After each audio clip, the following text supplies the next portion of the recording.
کاروانینەی یەکێک لە دەنگە هەرە تایبەتەکانی نێو دنیای گۆرانی موزیکی کوردی و یەکێکە لە موزیسیانە بەتواناکان کە لەگەڵ ئەوەشە خاوەنی دەنگێکی تایبەتە. کیژی کوردی نوێترین بەرهەمی ئەم هونەرمەندە بوو کە لە دەستگای میدیای کورساتەوە کاری لەسەر کراوتوانرا کە سپۆنسەری کارەکە بێت، بەڵام لەگەڵ ئەمەشە هونەرمەند کاروانینەی لە ئێستاە سەرقاڵی بەرەمێنانی کۆمەڵێک کاری نوێ و تایبەتە کە لە ئایندەیەکی نزیکە پێشکەش با گوێگران و هەوادارانی خۆیەکات.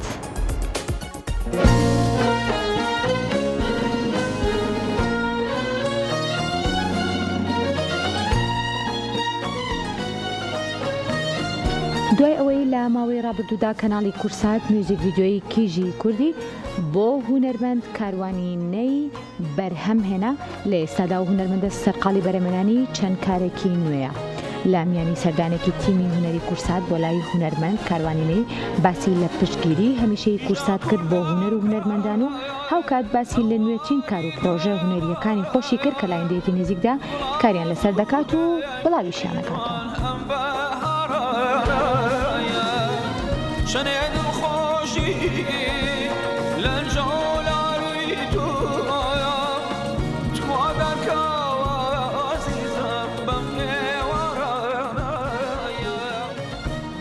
هەڵەتە من لە کاری هونەری بەردەوامم دانە بڕاوم. نوێترین کارم گۆرانی کیژی کورد بوو، ئەو بوو کە بەو ماوەی لە پێشتر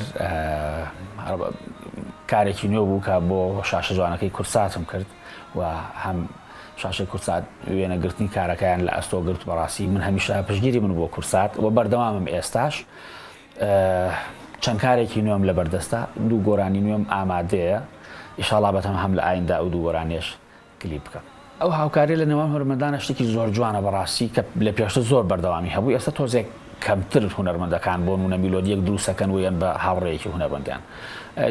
زیاتر ئەوەیە کە حەزەکە کارەکە بۆ خۆی دروست بکە. من هەمیشە حەزم کردووە جوانترین لە کارەکانی خۆم هەر یەک لە هاوڕێیانی هونەرمەندم پێی خۆش بوو بێ داوای کردووە گۆرانیەکەم هەدیە کردووە. بەڕاستی ماوەیەکی زۆرە وعدم بە کاک هەردی عوسمان عەلییا بوو کە یەکێک لە هاوڕێ هونەرمەندە جوانەکانی منە، دەنگێکی جوانە بۆ دوایانە کە دەستی پێکردەوە. بەڕاستی ئومێد دەکەم لە ئایندە وەکو هونەرمەندێکی زۆر لە پلە باڵاکان ببینم. گۆرانێکی زۆر جوانم بۆ دروست کردووە، تەنهاوەی ما اختیاری شعرێک بۆ میلۆدیەکە بکەم.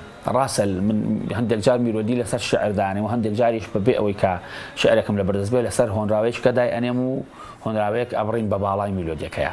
ئیشاڵڵا لە ئایندەیەکی نزیکە کارەکەی بۆ تەواو ئەەکەم و هەدیە کاکە هەردیم کردووە.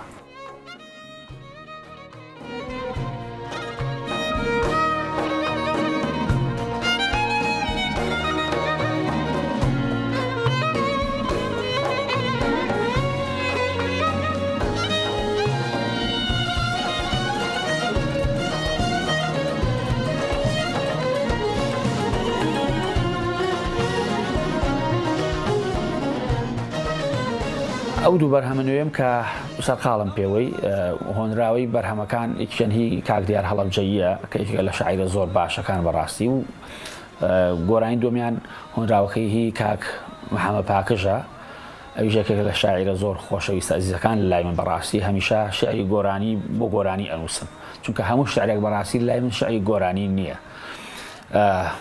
موزیکی گۆرانیەکان کە ئامادەکرا و دانێکی برای عەزیزم کاک من حسێن کاری بۆ کردووە، کاری گۆرانێکیشان خۆم موزیکەکەم داڕشتووە. ئیشەڵڵا لە ئایندەیەکی نزیکا بەتەما هەم کلیپیان بۆ بکەم و ستایلی گۆرانیەکانیش دانەیەکیان تۆزێک جیاوازتر لە ستایلی خۆم کارم تیا کرد و دانێکیشان لە بینی پاپ سونەتیایە. ئیشەڵڵا بەو نزیکانە گوێتان لێ بێت.